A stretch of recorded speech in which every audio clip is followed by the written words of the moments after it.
सभी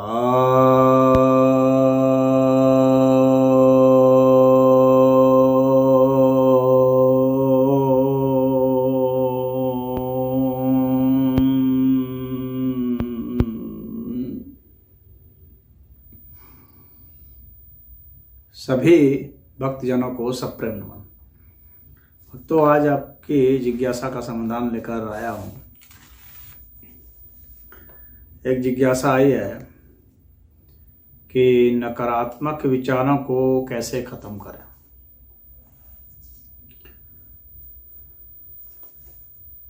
तो सबसे पहली बात तो यह है कि नकारात्मक विचार क्या है, इसी की पहचान होनी चाहिए। ज़्यादातर लोग तो यह भी नहीं जानते हैं कि कौन से विचार नकारात्मक हैं, कौन से नहीं हैं। जिन विचारों से आपकी आध्यात्मिक प्रगति रुकती है,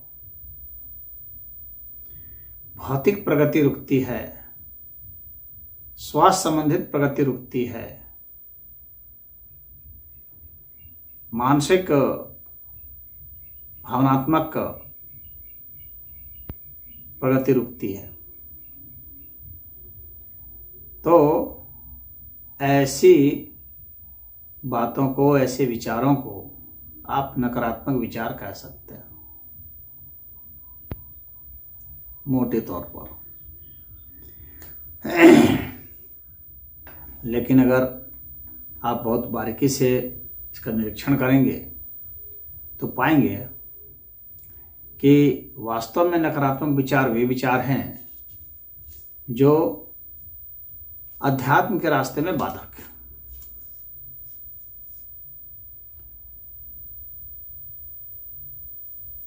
क्योंकि बाकी जो शर्तें हैं जिसको सामान्यतः लोग सोचते हैं कि वे उनका मन ने जिसको मान रखा है कि मुझे ये चाहिए, और जो उनको चाहिए, जो उनकी कामना है, उसी की पूर्ति में अगर कोई बाधा आता है तो उसको सोचते हैं कि नकारात्मक विचार है। परंतु नकारात्मक विचार को अपनी कामनाओं के हिसाब से परिभाषित करना उचित नहीं है।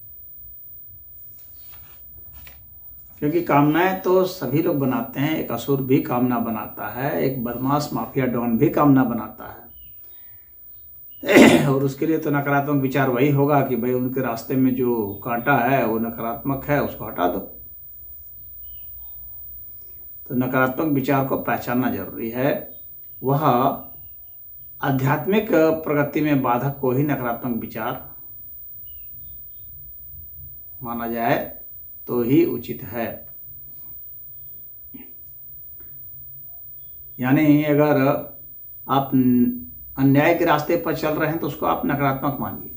यह नहीं कि आपकी कामना के आड़े कोई आ रहा है जो सही जगह पर है, सही बात कह रहा है, लेकिन आपकी जो मनोकामना है उसके विरुद्ध बात पड़ रही है, तो आप कहेंगे कि हमारे लिए तो यही नकारात्मक। तो व्यक्ति की नकारात्मकता का मायने नहीं है, अवस्था की नकारात्मकता का मायने है आध्यात्मिक अवस्था का।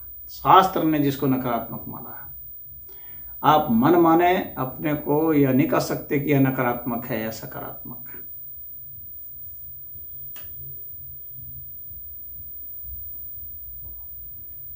तो न्याय के विचार सकारात्मक होंगे, प्रेम के, सहयोग के, करुणा के, दया के, अहिंसा के, ये सब विचार जो हैं सकारात्मक माने जाएंगे। किसी भी प्राणी को कष्ट नहीं देना, सभी प्राणी को सहयोग करना। हाँ, जब वह आपके इतने विरुद्ध हो जाए कि आपकी जान को ही खतरा हो जाए तो बात दूसरी है। फिर आप जो है वहाँ अपनी जान बचाने के लिए दूसरे की जान लेने के हकदार हो जाते हैं। अवॉइड करें जितना कर सकते हैं। लेकिन अब आपको ही पकड़ लिया, मगरमच्छ ने पकड़ लिया, तो आप बचने का तो प्रयास करेंगे ही, आप उस पर हमला करेंगे ही। आपको भेड़िया ने पकड़ लिया तो आप हमला करेंगे ही। उस पर भी, वो आपका वह अधिकार क्षेत्र में आता है, वह आपको स्वतंत्रता है, आपको सेल्फ डिफेंस का राइट है। लेकिन अनावश्यक अपने शौक के लिए, स्वार्थ के लिए, इन सब के लिए जीवों को कष्ट देते रहना सही नहीं। तो नकारात्मक विचार की पहचान पहले होनी जरूरी है। बहुत लोग ऐसे होते हैं जो आपको हताश निराश करते हैं, आपकी खिल्ली उड़ाते हैं, आपको परेशान करते हैं, आप सही जगह पर हैं तो आप डिस्टर्ब हो जाते हैं। वे सब भी हमारे में नकारात्मकता लाते हैं। आपकी असफलता भी जो है आप में नकारात्मकता भर देती है और आपको अपने पर विश्वास नहीं रह जाता है, आपका सेल्फ कॉन्फिडेंस डगमगाता है, वह भी नकारात्मक विचार होता है। आपको स्वयं पर भरोसा नहीं रहता है, तो स्वयं पर भरोसा करना बहुत जरूरी है।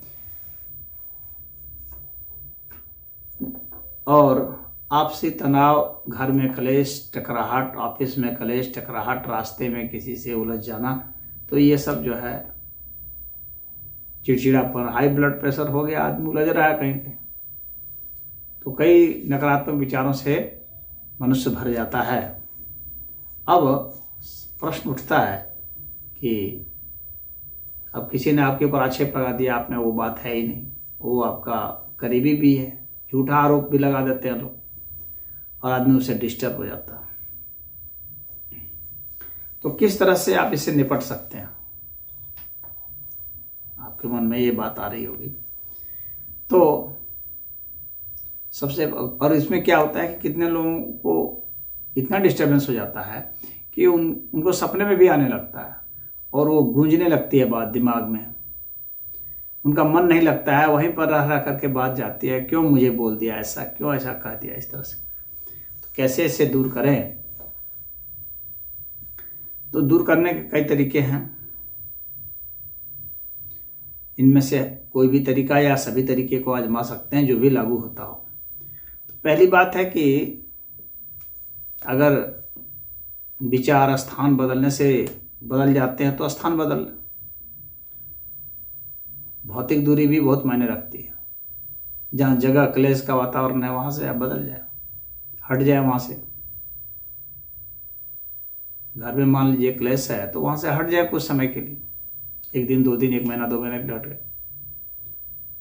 तो उससे भी मामला शांत हो जाता है। स्थान बदलना एक उपाय है। दूसरा उपाय कि जो ध्वनि है उसको कम करें। उसके लिए क्या करें कि पहले किसी चीज की ध्वनि को तेज कर दें, फिर उसको माइंड के साथ ट्यून करें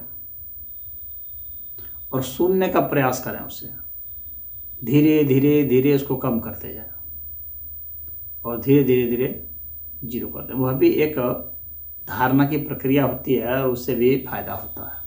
लगातार ध्वनि को कम करना, लगातार प्रकाश को कम करना, क्योंकि प्रकाश भी उत्तेजना देती है। तो प्रकाश को धीमा धीमा करते जाइए, डार्क में चले जाइए। अगर आप डरते नहीं अंधकार से, तब वैसे लोगों के लिए है वो शांतिदायी नहीं होता है अंधकार भी।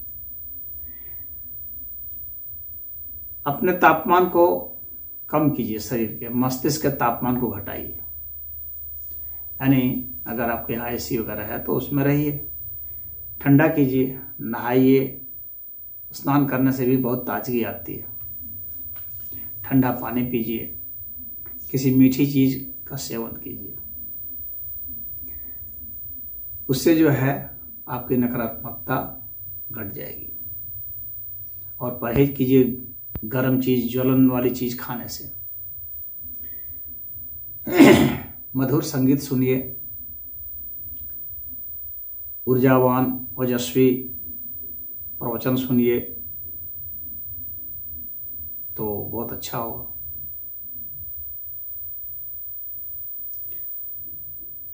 जीवंत जो ऊर्जामय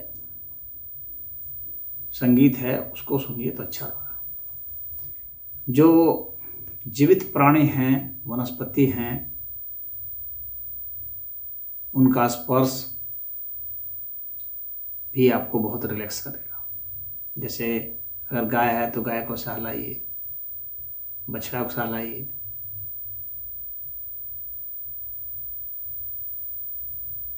वनस्पतियां हैं, फूल वगैरह पौधे लगाए हुए हैं तो उनको सींचिए, तो उससे भी आपको सकारात्मक आ जाए। तत्काल प्रभाव से जो बहुत मैंने देखा है जो बहुत प्रभावी होता है वह यह है कि कोई फूल, सुगंधित फूल लीजिए, बेली है, जूही है, चंपा है, और उसको सूंघिए आप। सकारात्मक विचार को लाने वाला और नकारात्मक विचार को हटाने वाला ये सबसे समर्थ और तत्काल रिलीफ देने वाला होता है। आप जितने लंबी सांस, आंख बंद कर लीजिए, लंबी सांस खींचिए, फूल को पूरा सूंघिए बढ़िया से, आहिस्ता आहिस्ता लेकिन लंबी सांस। ऐसा ऐसा आप 108 सांस ले लीजिए, आप देखेंगे कि नकारात्मक विचार कहाँ गायब हो गया पता नहीं चलेगा।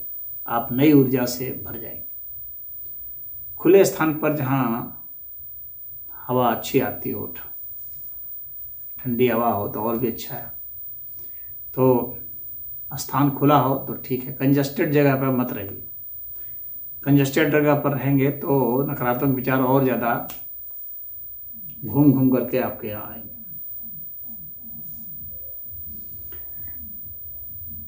तो सुगंध प्राणायाम बहुत ही बढ़िया प्राणायाम है, आप इसको आजमाइए और आप देखेंगे कि इतना जल्दी रिलैक्स कोई भी नहीं करता।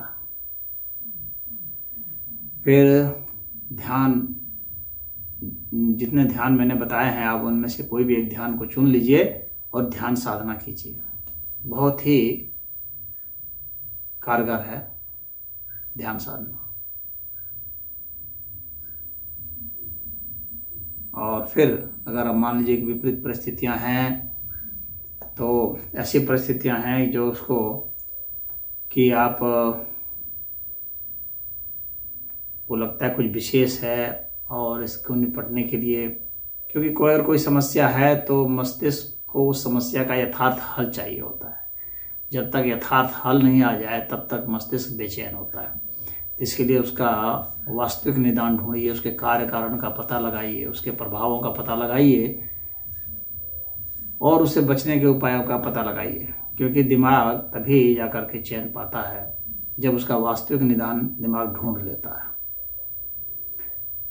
मनुष्य जब इनसिक्योर फील करता है तो वह बेचैन हो जाता है। तो अपनी इनसिक्योरिटी का कारण और उसका निवारण तर्क संगत जो हो, प्रयोग संगत जो हो, व्यावहारिक जो हो, उसका वह हल आपको ढूंढना है। क्योंकि आपकी जो समस्या है आप ही जानते हैं बेहतर।